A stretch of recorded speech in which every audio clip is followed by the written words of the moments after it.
من كان يريد الحياة الدنيا وزينتها نوفي إليهم أعمالهم فيها وهم فيها لا يبخسون. أولئك الذين ليس لهم في الآخرة إلا النار وحبط ما صنعوا فيها وباطل ما كانوا يعملون. أفمن كان على بينة من ربه ويتلوه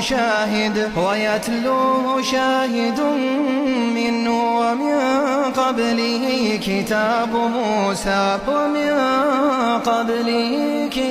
موسى إماما ورحمة أولئك يؤمنون به. ومن يكفر به من الأحزاب فالنار موعده فلا تك في مرية منه إنه الحق من ربك ولكن أكثر الناس لا يؤمنون.